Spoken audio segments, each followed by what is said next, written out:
And those are the gentlemen that I look to for inspiration. Sound a little different? Does it quite not match up to what the society's standards or the little box that we get put in? No, it don't match up to it.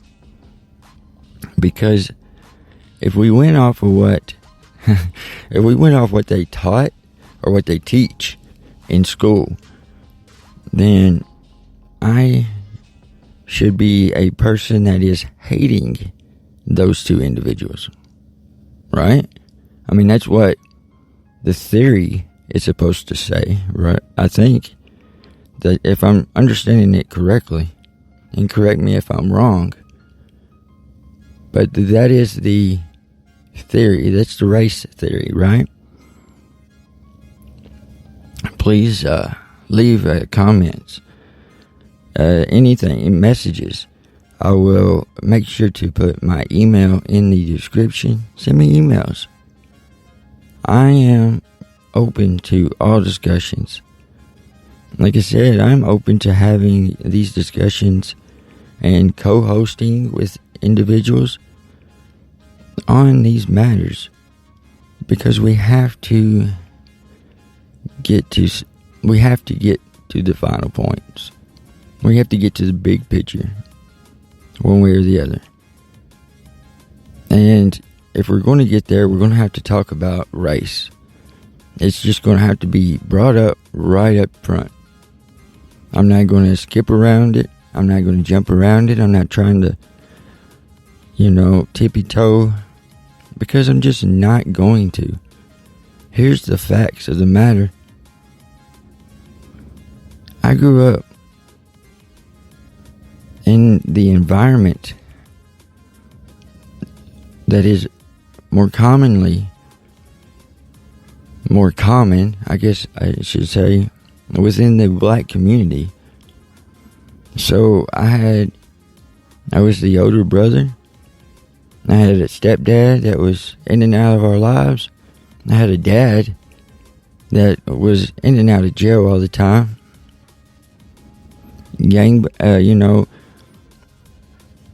Slinging dope, running drugs, being on the streets selling. That was the lifestyle that I was taught. That's what I saw. That's what I did. There was plenty of shootouts between ages of 5 to 10, 12.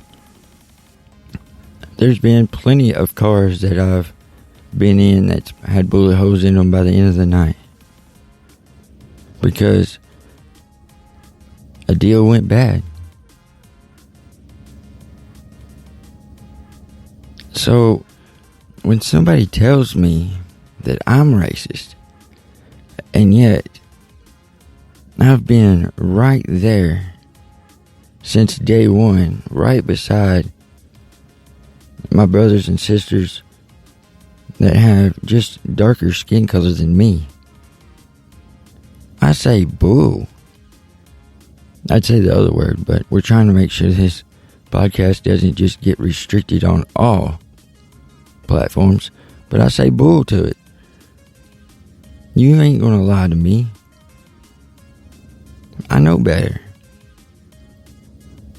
I know better. I've been out here on the streets with these guys and these girls. I've been out here where the only way to help provide for a family struggling, mom struggling, sisters and struggling. So you get out and you sling as much as you can sling to try to provide for them, to make sure that they got it. And don't come at me with that bullcrap. I ain't taking it, because your little storyline doesn't fit the narrative here, Bubba. It just don't. It ain't going to. And you can try any way you want. But I know just as well as everyone that I grew up around, all the ones that I am around now, as in all colors, tan, pale, dark, light, whatever, we're not going for it anymore. Is there racist people out there? Hell yeah, there is. Yeah, there's racist people. Is there a majority of people that way? No. Far from it. We've been taught better than that. It was probably 3 generations ago from my generation where there was still some slight racist things going on that led through to the generation right before me where there was just very little left. You had maybe a handful of people that was raised that way then. To where now, I don't know of a single person in my entire life have I come across that is in my age demographics that is racist like that. But here's the one I always get to hear is, well, they got racist gangs in the penitentiary. It's because they're made to. Did you know that? They're made to. You got to join somebody's gang. So you got one group or the other. You have to join. And we're obligated as white men to be joining the white guys as these supremacists, these racists. We're far from it. Actually, those guys are some of the most looked down at scum of most of your jails and penitentiaries. Does that mean I'm going to get hate mail? I'm going to get people that hate on me because of me saying stuff like that? I don't care. Because it's just the honest truth. If nothing at all, whenever my day comes, at the end of the road, there's going to be at least one thing that they will be able to write on my tombstone. And I will be honored to have it. And it will be this and this only. He was 100% real from beginning to end. I'm not going to hold back who I am.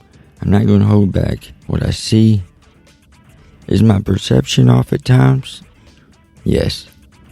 Am I wrong? You better believe it. Sometimes I am. That's because I see it. And I see it from my side. And somebody has to show me their side too. Now, something that does need to happen is that needs to happen across the board too. See, you might have the perception that cops are bad, should never have cops, should defund the police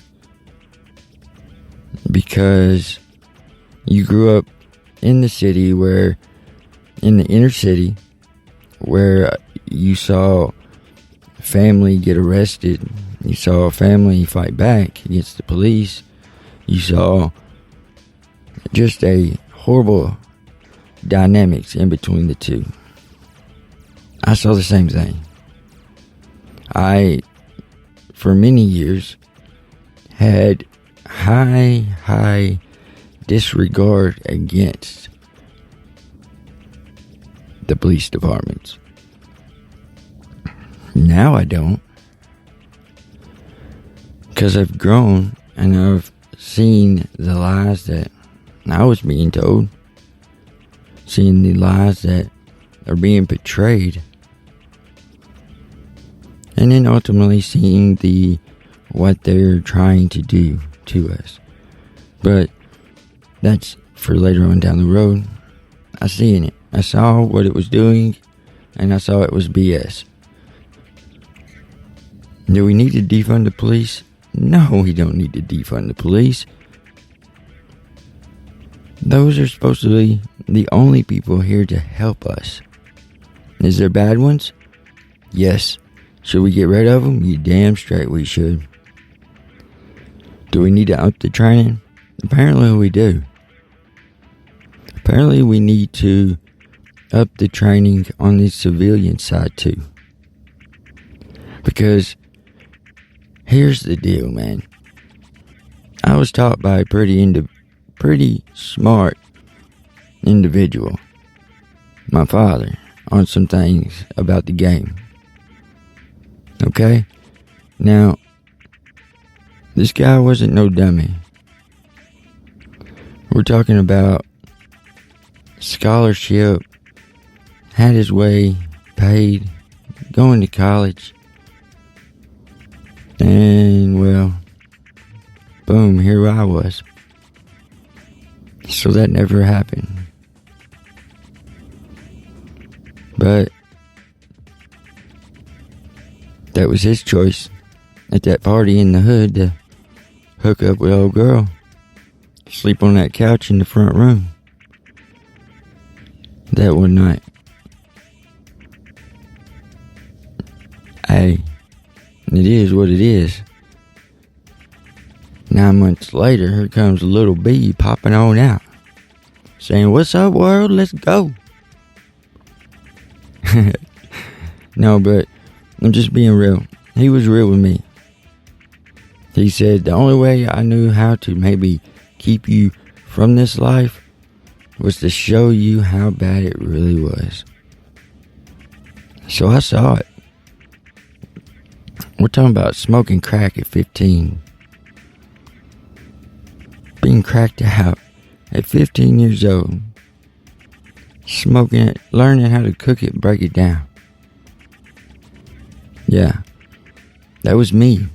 Before I could drive, before I had my license, I could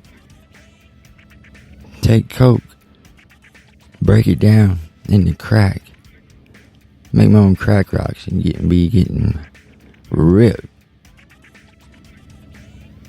and drunk off my, you know what? Just so where whenever one started wearing off, the other one kicked in and I could go to sleep. So, I've seen a few things. I've been around a little bit. I'm just lucky enough. I'm blessed enough that I want to say the big man upstairs, but that goes a little bit against my personal beliefs, but you'll understand what I mean. You understand what I mean. For some reason, I was meant to stay, thankfully, because I don't know what else. I don't know who else is willing to stand up and do these things. And maybe that's the reason why I was giving a pass on some of the dumb stuff that I did.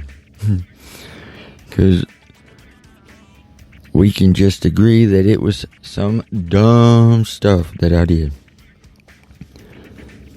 So, he taught me this stuff. He taught me a few good, smart things about the streets. Things to do, things not to do. And for all my brothers and sisters out there of all colors and races, out in the streets, playing the game, doing the hustle, I don't blame you. I understand. Sometimes it's not an option, it's an obligation, It's something that has to be